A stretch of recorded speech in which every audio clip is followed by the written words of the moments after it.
आदित्य जनक की शादी के टसन और अनिरुद्ध का इमोशनल ब्रेकडाउन।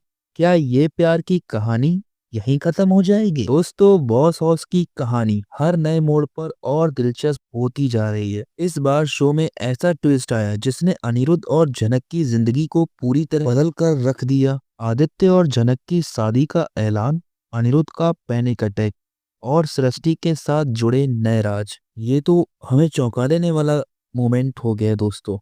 तो आइए इस नए एपिसोड की हर डिटेल में झांकते हैं और जानते हैं कि बॉस हाउस में अब क्या होगा। तब तक आप वीडियो को लाइक कर दीजिए और चैनल को सब्सक्राइब कर बेल आइकन को ऑल पर सेट कर लो। दोस्तों, आपकी एक लाइक से हमें बहुत ज्यादा अच्छा लगता है। आदित्य और जनक की शादी, क्या ये मोहब्बत या मजबूरी? आइए जानते हैं। ब्रजभूषण की मौत के बाद जनक के लिए जिंदगी और मुश्किल हो गई है। जहां उसे हमेशा उर्वशी रैना को अपनी मां मानती आई थी, वही सच सामने आते ही उसकी पूरी दुनिया हिल गई। सृष्टि की सच्चाई, जनक को पता चलते ही कि सृष्टि मुखर्जी ही उसकी असली मां है, लेकिन सृष्टि इस सच्चाई को मानने से इनकार कर देती है और कहती है, मेरी एक ही बेटी है अरसी, जनक का मेरे साथ कोई रिश्ता नहीं है। जनक का टूटता हुआ दिल अपनी असली मां से इस तरह ठुकराए जाने के बाद जनक पूरी तरह टूट जाती है।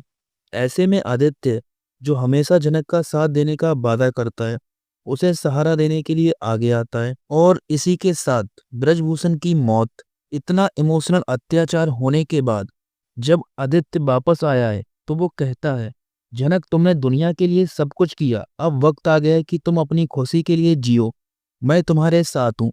दोस्तों, क्या आदित्य ने सही कहा? आपने कमेंट करके बताना है हमें। दोस्तों, ब्रजभूषण की मौत और जनक की विदाई। जी हाँ, ब्रजभूषण के अंतिम संस्कार के दौरान जनक ने उनकी सारी जिम्मेदारियां निभाई, लेकिन बॉस हाउस के अंदर का तनाव कम होने के बजाय बढ़ता जा रहा है।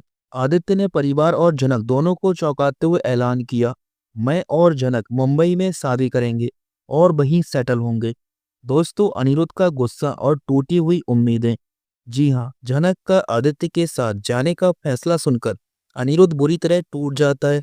वो जनक से कहता है, तुम्हारा प्यार एक धोखा था, मैंने हर मुश्किल में तुम्हारा साथ दिया और तुम आदित्य के साथ सेटल होने का सोच रही हो। जनक, जो पहले ही कई कठिनाइयों से जूझ रही है, अब अनिरुद्ध के इस गुस्से से और ज्यादा परेशान हो जाती है। वो जवाब देते हुए कहती है, अनिरुद्ध मुझे माफ कर दो, लेकिन अब मैं और नहीं झेल सकती, मुझे अपनी जिंदगी में आगे बढ़ना है। तुम अपने परिवार को संभालना मत, बस मुझ पे ही गुस्सा दिखाओ, कभी मेरे बारे में सोचो मत। क्या तुम्हारा परिवार कर क्या रहा है मेरे साथ?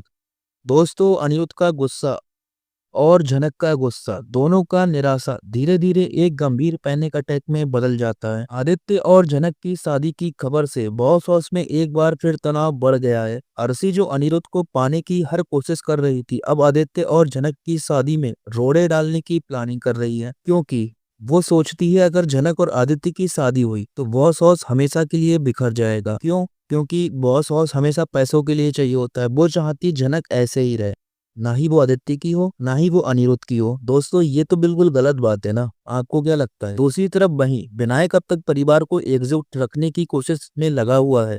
वो कहता है, इस घर के लोगों को ईगो और फैशन ने इस घर को एक मजाक बना दिया है। और यहीं पर एपिसोड खत्म होगा। जी हाँ दोस्तों, आगे क्या होगा आइए जानते हैं। क्या आदित्य और जनक की शादी सच में हो पाएगी? या अनिरुद्ध जनक को वापस पा सकेगा? सृष्टि और जनक के बीच का रिश्ता और क्या ट्विस्ट लाएगा? दोस्तों, बॉस हाउस में अब कौन कौन से नए मोड़ आएंगे, ये देखना बहुत दिलचस्प होगा।